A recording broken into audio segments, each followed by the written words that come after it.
Hello everybody, welcome back to the training of the Modicon M221. In this module, we're going to focus on the basic features that the software EcoStruxure Machine Expert Basic can offer, so we can start working with a new project. So let's go to the presentation. The idea of this model is to work with a conveyor belt. So we have the conveyor belt and we're going to use the PLC to control the machine.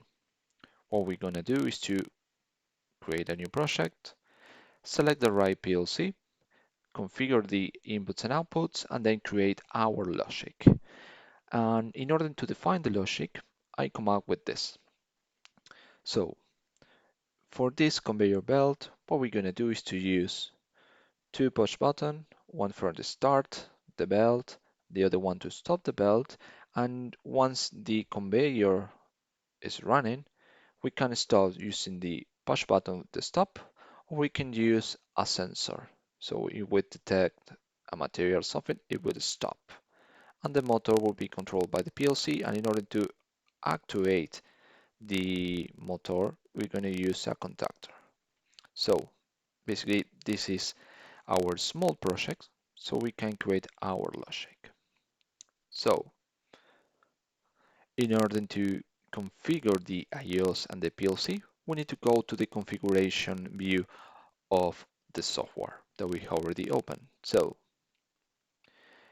once we select the PLC, we have the digitals, inputs and outputs in order to configure. An idea for this project is to configure like this. The first two inputs will be for start and stop, and the input number 5 in this case, which is in the physical, the number 6, is for the sensor. Okay, as you can see here, okay, you have another configurations for the digital inputs. It is important you always comment all the inputs and outputs that you have. And also in the symbol, you can use the symbol to link in the software, in the programming part, the input variable to be used in an easy way on the logic. So in this case, you can see I start with I underscore and then the element. The reason that I use the I underscore is to identify on the software that this variable is a physical input. Then on the digital outputs is the same, but instead of the I use a Q underscore just to identify that it's a physical output. Now it's time to work on the software so we can execute this. So I have this project open. If by default you have another PLC, you just go here in the catalog, drag and drop the device, and change the CPU.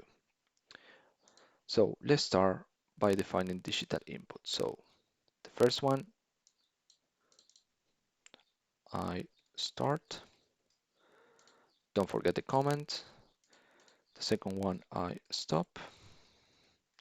And this one, it should be I sensor. So let's start using start, stop machine,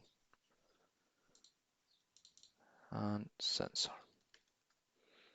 Okay, once you configure the digital inputs, what you need to do is to apply.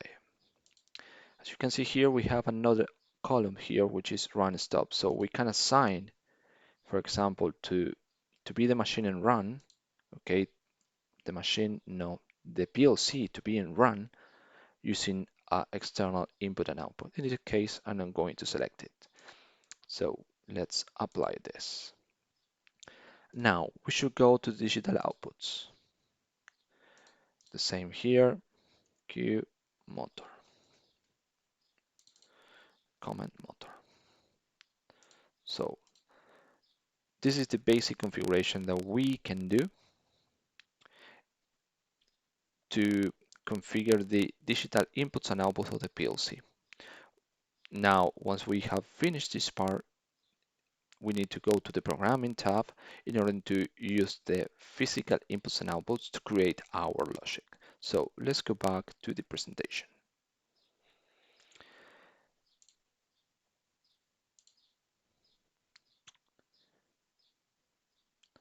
So we were in this part, in the configuration. Now we need to go to the programming.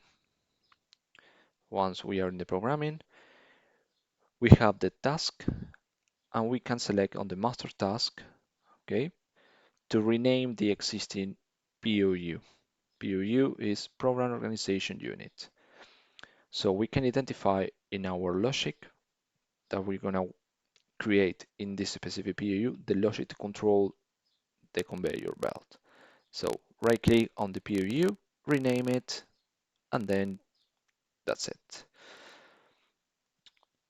Once we are on the programming tab and we have selected one of the POU, we have this bar with the tools to use on the ladder.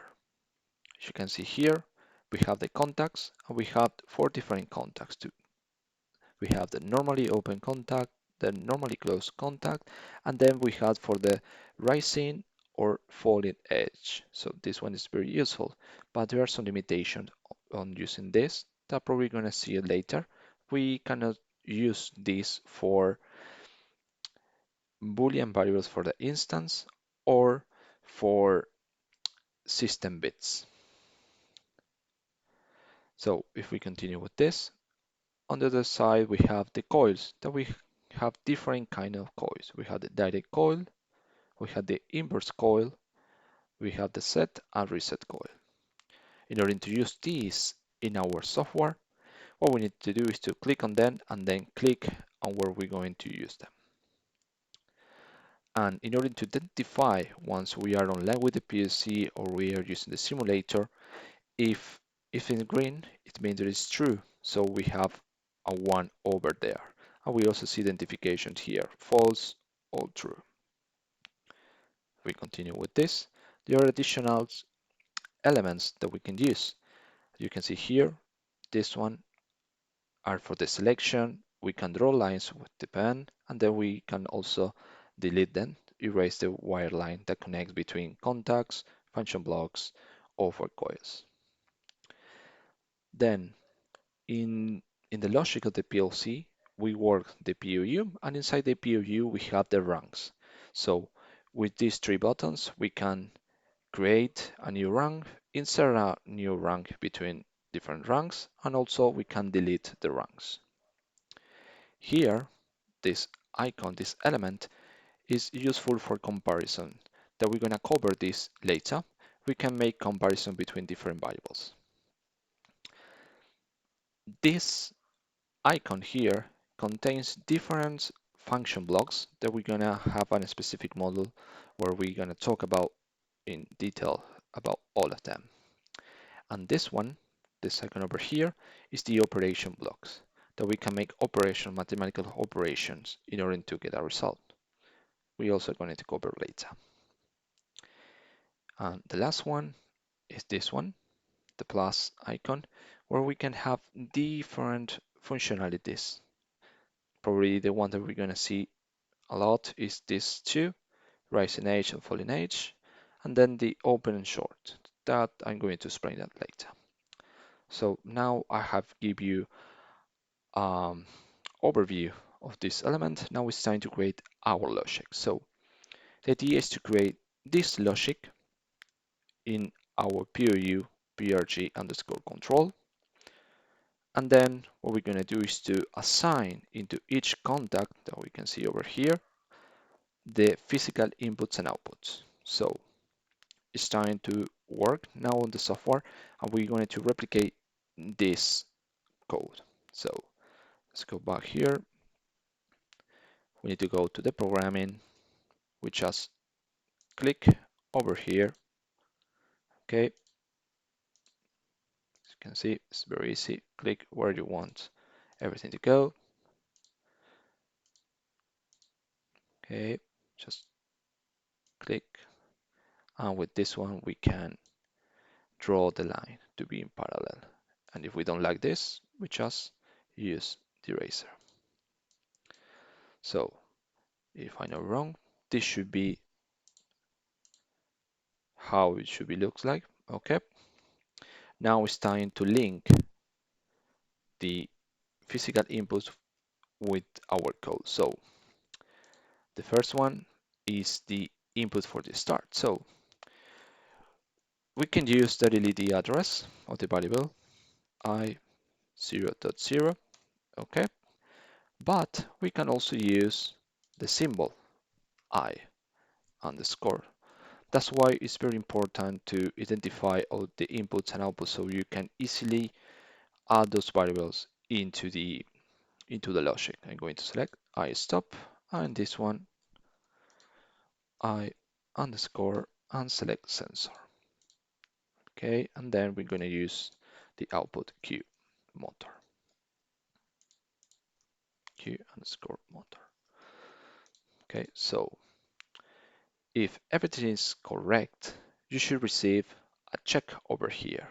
Otherwise, it's going to be a cross over here, and it can tell you when you click on here, which is the error. So now it seems to be correct. It's working fine.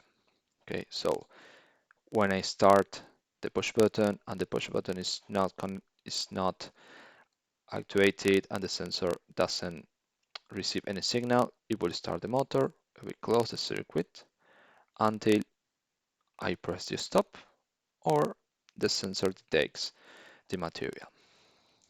So this is this part. Let's continue with the presentation. So now this is one way to do it. Okay, let me just show you this. So we can work directly with the inputs and outputs. Sometimes we can use internal variables, the percentage M. So we can divide our code, and sometimes it can be much easy to read. So what we're going to see now is how we can use the percentage M, so for booleans, how we can introduce that in our software. So let's go back to the presentation. So here, if we go to tools, we have the memory objects. And inside the memory objects, we have memory bits, words, and constant words. In this case, I'm going to explain how to use the memory bits. So for the memory bits, we have this range from percentage %M0 to percentage %N1023. So available, we have this. So when you click over here in the memory bits, you can see the memory bits properties. In this table, you can assign to this bit a symbol, so you can use the symbol in your project. You have also the possibility to make allocation manual or automatic. So if you use manual, you need to specify the amount of percentage M variables that you're going to work with, okay? Instead of using the full capacity, you can use less, like full default, this one. And once you start working and define the variables over here, you can find that is allocated. So in our project, what we're going to do is to create an additional variable called aux underscore motor. So we can use this aux motor here instead of directly activate over the motor. So let's try to do this in the program. In order to do this, what we need to do is to create a new run. So click over here, this one, new run, this, the coil, Q0.0. Okay, and now we need to use the auxiliary variable, the percentage %M. So if we go to programming, tools, memory objects, memory bits, here we have the memory properties, the manual, and I'm going to select the percentage %M0, aux score motor.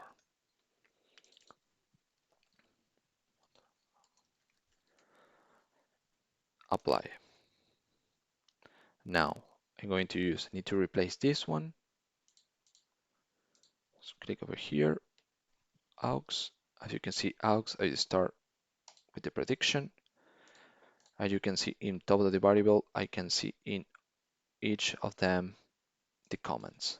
So that is important to have comments in your code. Aux motor, and here aux motor. We can use the symbol or we can use the address. And here you can see the check again means that everything is all right. Okay. One important thing here is this, the num of object. For example, I'm going to use the latest one.